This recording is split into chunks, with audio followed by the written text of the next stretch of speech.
up next, most extraordinary Guinness medical record ever caught on tape. It's the man with the knife in his head. See the incredible story of Hill and the one record you'll never forget, even if you try.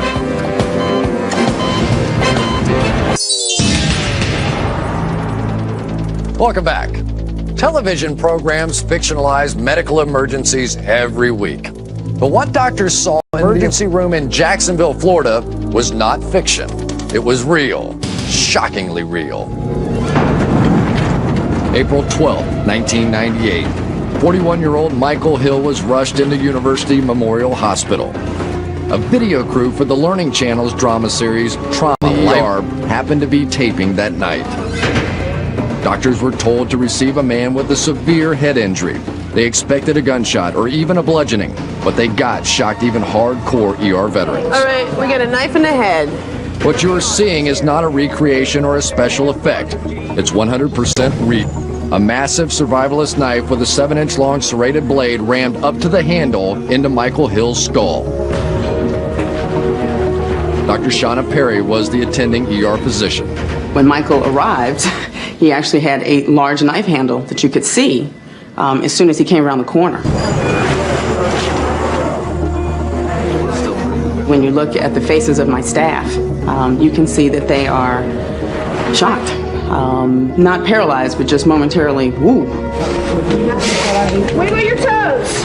From what we could tell, he had no other injuries except for one large knife. He had a blood pressure and a pulse that appeared normal, despite his injury. Michael did make a move to grab hold of the knife handle. My suspicion is that at that point he may have started to feel some pain.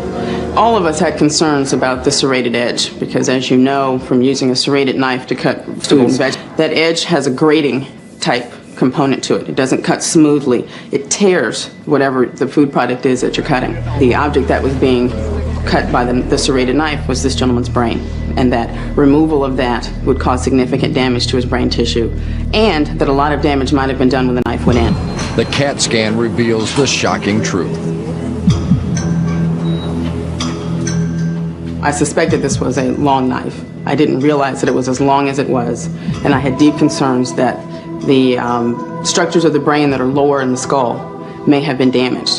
Judging by CT scan, I anticipate that if Mr. Hill had that knife move an inch, half an inch in any direction, forward or to either side, more than likely Mr. Hill would have died. And frankly, I had some thoughts at that time when I saw his CT scan that he wouldn't make it.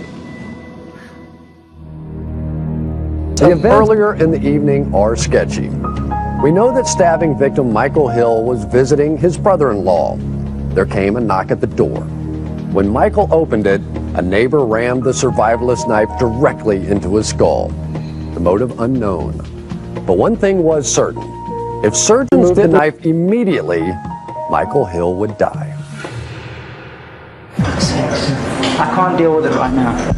I have got a guy with a knife sticking out of his head. Even though the surgery involved the most delicate organ in the human body, the plan was deceptively simple. Just pull it out, slowly. The video crew captures every moment of the drama as Michael's head is shaved and sterilized. With no time to waste, neurosurgeon Dr. Carlos Arce makes the first incision. The bone was holding the knife in place, and we had to take the bone from around the knife in order to be able to have a chance at getting to the brain and therefore to be able to extract the knife.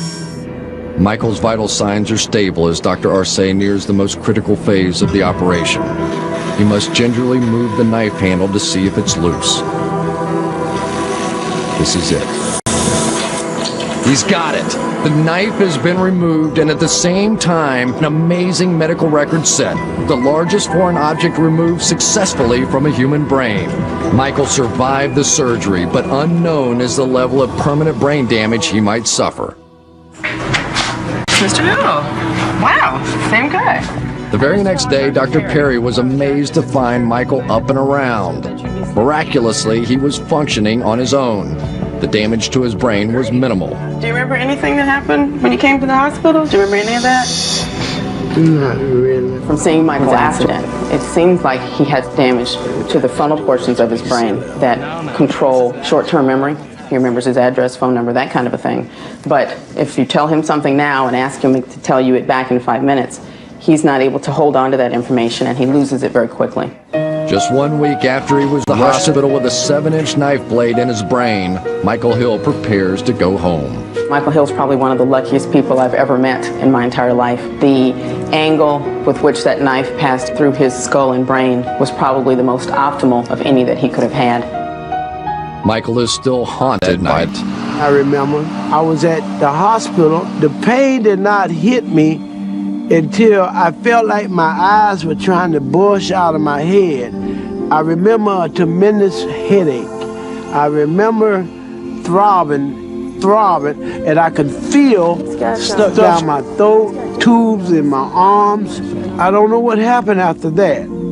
Today, Michael is not without some physical after effects. My left hand right now today is not in full use.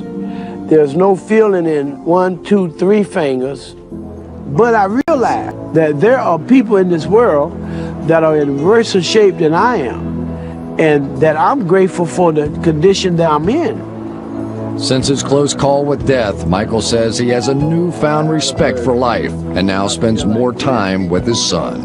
I understand that Guinness is the world record. The record is the largest object ever removed from a human skull. Well, I want to encourage everyone that's watching this program, please don't try to top the record.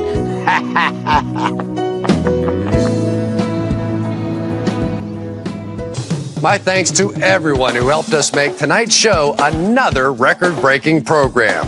For Mark Thompson and everyone here at Guinness Prime Time, I'm Chris Collinsworth. Good night.